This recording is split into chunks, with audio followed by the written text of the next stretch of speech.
Mi nombre es Sonia González García, adjunta del Servicio de Urgencias del Hospital de Manacor, Mallorca, Baleares. Hoy os voy a hablar de protocolos ecográficos.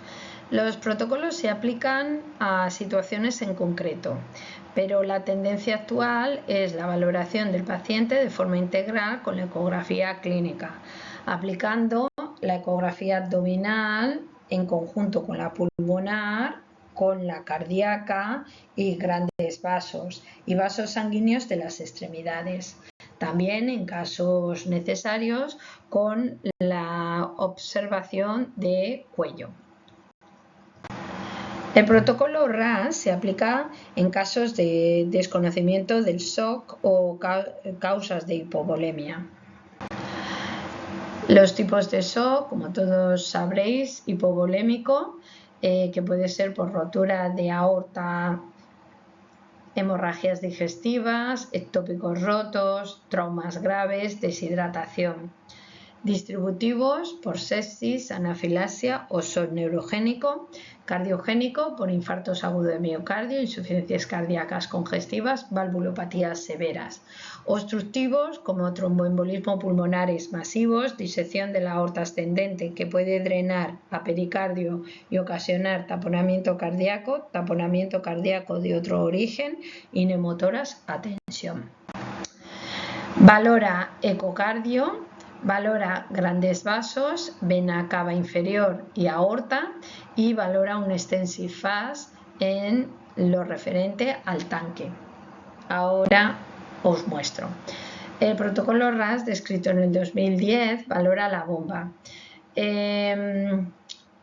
Utilizar las tres ventanas que valoran corazón. Paraesternal, eje largo corto, apical y subcostal. En ello, las preguntas que nos tenemos que hacer es: ¿la contractibilidad global está conservada? ¿Hay derrame pericárdico y por ello taponamiento? ¿Hay dilatación de cavidades, sobre todo las cavidades ventriculares? Y si tenemos valvulopatías groseras que podamos apreciar. El siguiente punto es el tanque, que lo que valora es la acumulación de líquido en cualquier cavidad. Para ello utilizamos el extensive fast. Valoramos espacio hepatorenal, espleno-renal, ascendiendo un poquito la sonda hacia arriba y posterior, derrame pleural derecho, derrame pleural izquierdo. Valoraremos espacio de Douglas y fondo de saco en cortes transversales y longitudinales. Valoraremos también la posibilidad de derrame pericárdico, que también lo hemos valorado en el primer punto, la bomba, y taponamiento, y valoraremos de forma bilateral si existen neumotoras o no. Aquí también podemos valorar, el punto A es la valoración de vena cava inferior. ¿Por qué? Porque nos dará una primera aproximación de la presión venosa central. El siguiente gran bloque son las tuberías. En este caso, especial mención a todo el recorrido de la aorta. Empezaremos por un paraesternal, eje largo, para valorar aorta ascendente. Luego, una ventana supraesternal para valorar callado aórtico. Y el punto C y D sirven para valorar en la región epigástrica y por encima del ombligo la aorta abdominal. El punto E y F, que se deben hacer de forma bilateral en región inguinal y poplitea, es para valorar posibles trombosis venosas profundas. Con todos los hallazgos que encontremos, podemos clasificar que la posibilidad sea un shock hipovolémico, un shock cardiogénico, un shock obstructivo o un shock distributivo, y por ello así aplicar medidas terapéuticas o solicitar diferentes estudios para llegar a poder diagnosticar el tipo de shock. Siguiente protocolo está descrito también en la charla en ecografía abdominal clínica. Y esto es un repaso. El FAS fue descrito en 1996 por una cirujana americana, en la cual quería determinar en los pacientes politraumatizados inestables si había líquido intraperitoneal o no, porque eso implicaba una laparotomía emergente. El EFAS, Extensive FAS, es la valoración de líquido intraperitoneal más descartar derrames pleurales bilaterales o unilaterales y neumotoras bilaterales o unilaterales que puedan poner en riesgo la vida del paciente. Ambos estudios se deben realizar en pocos minutos, en 3-4 minutos, a la llegada del paciente y repetirlos siempre y cuando las constantes del paciente o la situación del paciente lo requiera. El líquido es anecogénico, pero la sangre, sobre todo si ha empezado a coagularse el exudado o el material purulento, puede tener ecos en su interior.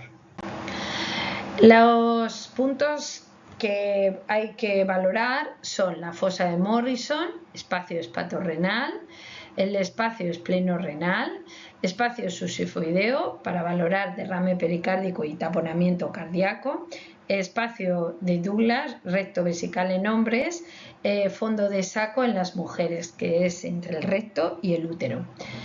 Para valorar derrame pleural, el punto 1 o 2, tenemos que elevar la sonda hacia la cabeza del paciente y a veces un poquito posterior.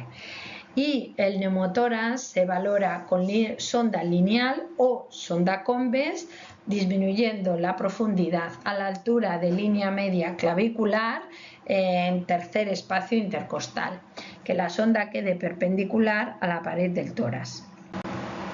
Aquí tenemos los puntos a valorar o destacar. Espacio hepatorrenal. Si deslizamos la sonda un poquito más superior y posterior, podremos valorar la posibilidad de derrame pleural. En este punto es el mismo, espacio espleno-renal, y si ascendemos la sonda valoraremos derrame pleural izquierdo. El punto 3 para valorar derrame pericárdico y taponamiento cardíaco. El punto 4 y 5 valoramos el espacio recto vesical o de Douglas en hombres, el fondo de saco, el espacio que hay entre recto y útero en las mujeres, tanto cortes transversales como longitudinales. Y finalmente, de forma bilateral, tenemos que valorar neumotórax superiores y anteriores. Tener neumotórax aquí significa que es de suficiente tamaño como para drenarlo antes de que pueda inestabilizar al paciente, si el paciente no está inestable ya. Diferentes tablas puntúan la gravedad o la posibilidad de gravedad y así pues una laparotomía urgente o emergente, pero sobre todo tendremos que tener en cuenta la estabilidad del paciente. Aspectos importantes en este protocolo. Un estudio EFAS negativo no descarta lesión intraabdominal ni que la causa del SOS sea hipovolémico. Siempre valorar la pelvis. El sangrado retroperitoneal no es detectado en un FAS. El FAS no evalúa lesiones de víscera hueca ni de meso. No toda imagen anecogénica es sangre. Puede ser orina porque haya una rotura de vejiga. No todo líquido libre es sangre, porque el paciente puede tener previamente una ascitis. Imágenes de grasa pericárdica o perirrenal pueden confundirse con la formación de coágulos. Hay que tener en cuenta el Doppler color para valorar espacios que son anecogénicos, no con bordes en arista, sino redondeados. Si se llena de color, entonces se trata de vasos sanguíneos. No necesitamos la imagen perfecta. Durante la realización podemos haber respondido la pregunta de ¿hay líquido libre o no?, pero no tener la foto perfecta. En el estudio EFAS hay deslizamiento, si hay deslizamiento pleural, descarta neumotoras, sobre todo si es importante como para ser superior y anterior. Pero la falta del deslizamiento no confirma al 100%. ¿Por qué? Porque en situaciones de politrauma en pacientes intubados puede tener un deslizamiento en un pulmón y en otro no por una intubación selectiva. También tenemos que valorar las posibles líneas ED por enfisema subcutáneo, en la cual tenemos focos que llegan desde la piel hasta el fondo de la pantalla y no visualizaremos ni costillas ni sombra de costillas. Para mejor cuidado de la sonda ecográfica en el politraumatizado, que siempre puede pues estar sangrando, o en pacientes que la higiene no sea adecuada, podemos poner para cuidado de la sonda gel, un guante, no hace falta que sea estéril, y otra línea de gel para empezar la exploración. El protocolo Blue se determinó en aquellos pacientes con insuficiencia respiratoria que no conozcamos la causa. Se valoraban, en un principio fue descrito 4 puntos, pero el tercero y el cuarto se solapaban y, para simplificar, actualmente se describen 3. El primer punto, línea medio clavicular en el segundo espacio intercostal. Tercer punto, línea axilar anterior en quinto espacio intercostal. Y el último punto es el espacio PLAPS o el punto PLAS, que nos valora si hay condensación o derrame. También este protocolo está descrito en la charla de ecografía pulmonar. Estos son los puntos a valorar. Aquí apuntar que es una sonda sectorial y entonces hay que elegir el modo abdominal. La primera pregunta del protocolo es: ¿hay deslizamiento pulmonar? ¿Sí o no? La segunda pregunta es: ¿qué tipo de línea veo y su distribución? Y por último, el tercer punto es valorar si hay derrame pleural, porque el punto PLAP sea positivo, o hepatización pulmonar, si el punto PLAP es positivo. El protocolo VESUS es un protocolo que hace tiempo que se está estudiando y ahora pues cada vez más se maneja en pacientes que queramos determinar la congestión por debajo del diafragma. Hígado, riñones, intestinos. El VESUS valora la transmisión de presión desde la aurícula derecha hasta los órganos abdominales. Evalúa el daño orgánico causado por esa congestión. Se realiza cuando la vena cava inferior está pletórica, o sea, más de 2 centímetros de diámetro en expiración, y no se colapsa más del 50% cuando se expira. Inspiración, expiración. Es importante valorar vena porta y suprahepáticas, porque las venas renales, por su dificultad, a veces no es buena opción. Su utilidad es importante para titular y monitorizar tratamientos descongestivos, farmacológicos o con diálisis, y útil en pacientes con sepsis que además tengan antecedentes o comiencen a tener insuficiencias cardíacas y el manejo por ello de líquido. Líquido que infundamos al paciente, quería decir. Mayor utilidad en fallo cardíaco derecho. En pacientes con cor pulmonar crónico, en donde la vena cava inferior siempre está ingurgitada, se explora la pulsatibilidad de la vena porta.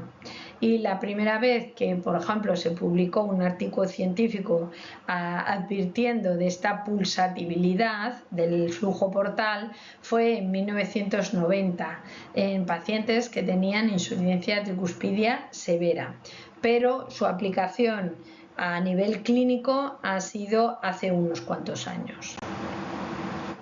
Las limitaciones en pacientes obesos con importante taquipnea, puedes encontrar mala ventana ecográfica para aplicar Doppler color o pulsado en venas renales.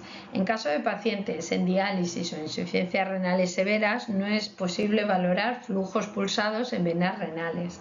En personas sanas, altas y delgadas es posible tener un falso positivo al ver flujo pulsado en vena portal. En casos de cirrosis hepática podemos obtener falsos negativos en la valoración de la vena portal.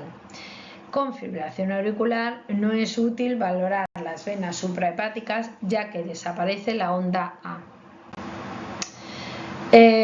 Os quiero indicar esta página porque me parece, bueno, se trata de un nefrólogo y me parece que lo explica muy bien el Vessus.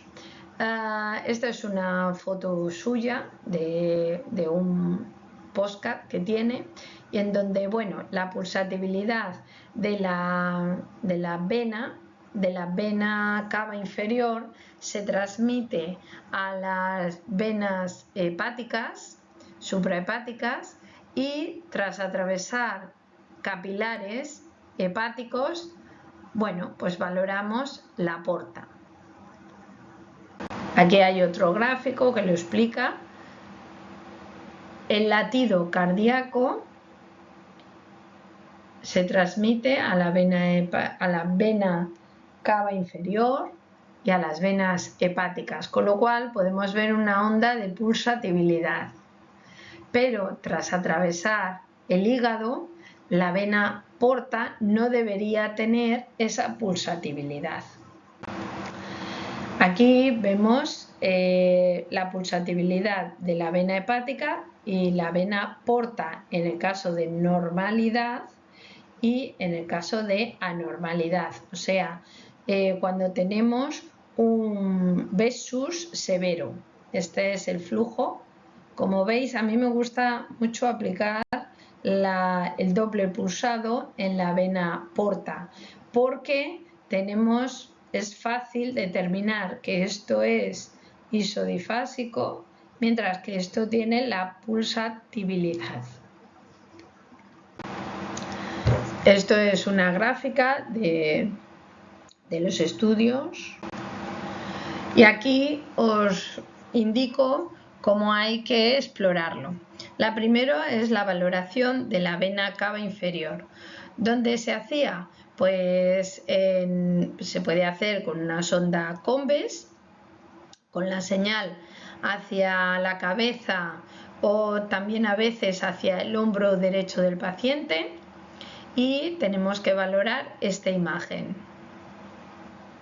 Esta es la llegada a la aurícula derecha.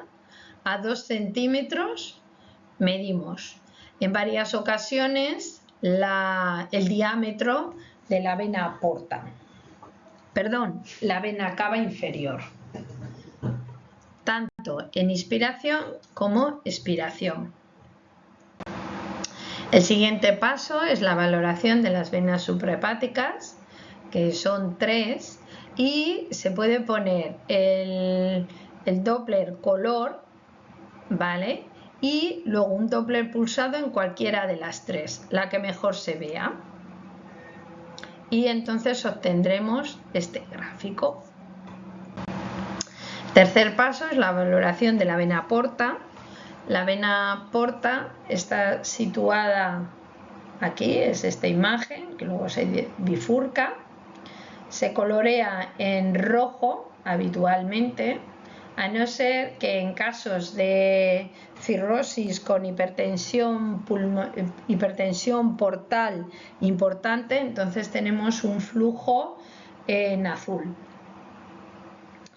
Y se aplica primero el Doppler color, que el comando del ecógrafo es CF, y después aplicamos el pulsado, que es PW, el comando, y tenemos esta gráfica.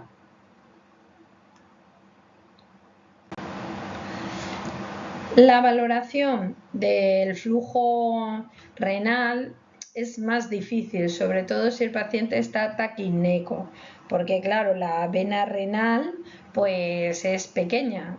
Lo que hay que valorar es la vena en la porción cortical, no en la pelvis.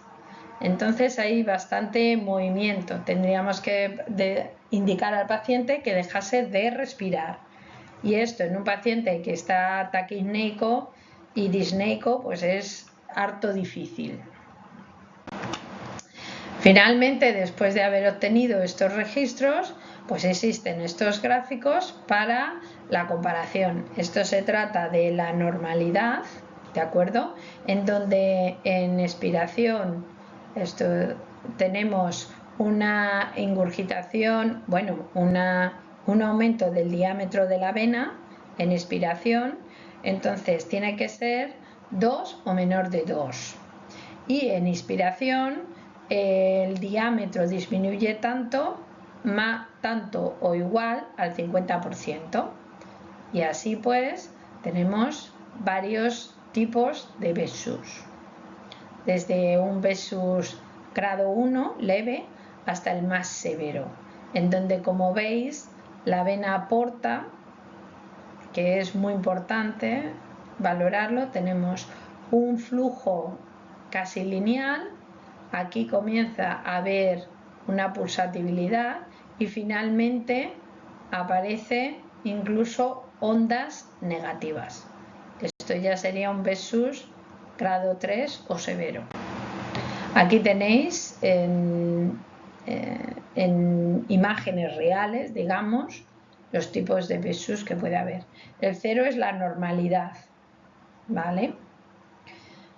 En este caso, la vena hepática siempre tiene un flujo pulsado, pero veis que va cambiando su forma. Y la porta, tenemos un flujo lineal, aquí ya comienza a haber un oleaje, ¿no? Y aquí tenemos ya una pulsatividad con un flujo negativo, retrógrado. Esto es un ejemplo que explica este nefrólogo en su podcast, en donde había un paciente con insuficiencia renal. Tendemos a pensar que la insuficiencia renal siempre es por falta de fluidos. Pero en este caso la insuficiencia renal es por la congestión del órgano. Tenemos claro que si el pulmón se congestiona hay insuficiencia respiratoria, gasometrías en insuficiencia respiratoria, pero no creo que tengamos tan claro el concepto de que si hay insuficiencia renal sea por congestión del órgano. Entonces aquí es la aplicación de diurético y a medida que aplicaban el diurético disminuía la creatinina. Y así también de un registro, fijaros en la vena porta, tiene un registro con una onda negativa, con lo cual es un Vessus severo, grado 3. A medida que el paciente fue orinando, el Vessus fue mejorando hasta tener un Vessus normalizado. Y aquí fue el balance de líquidos. Finalmente, tras 15 litros de balance negativo, pues el Vessus fue normal.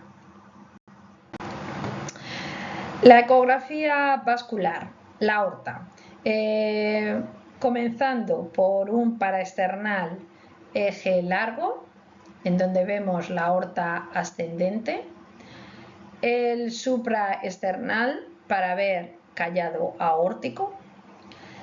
Esto es un corte longitudinal y transversal a la altura de epigastrio de la aorta, con el tronco celíaco y la salida de la mesentérica superior.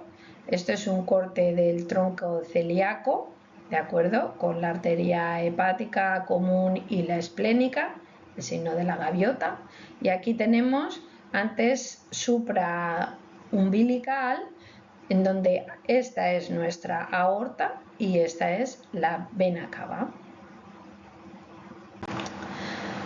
Aquí tenéis, bueno, más o menos las mediciones, milímetro más, milímetro menos, el tipo de disecciones según la categoría de Stanford. Aquí tenemos una aorta con un trombo intramural.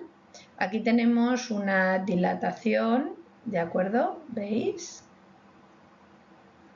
Y aquí tenemos una aorta que se está disecando y que aquí es el flujo real que tiene. Aquí veis que ha perdido esa forma que a mí me recuerda siempre la de un hueso, ¿no? De los dibujos animados. Esto está ensanchado. Y dentro de la ecografía vascular menciona las trombosis venosas periféricas, ¿no? En miembro inferior, en donde se puede valorar, antes se valoraban todos estos puntos, o incluso se puede seguir todo el recorrido, pero actualmente, para hacerlo más práctico, se valora en región inguinal y región poplitea. Para la realización de la exploración de vasos se puede utilizar la sonda lineal o se debe utilizar la sonda lineal. El diagnóstico de trombosis se basa en la falta de comprensibilidad de la vena del vaso o la visualización de un trombo intraluminal. Se debe colocar al paciente en decúbito supino con la pierna en rotación externa y algo flexionada, pero a veces para valorar hueco popliteo es bueno tumbar al paciente boca abajo.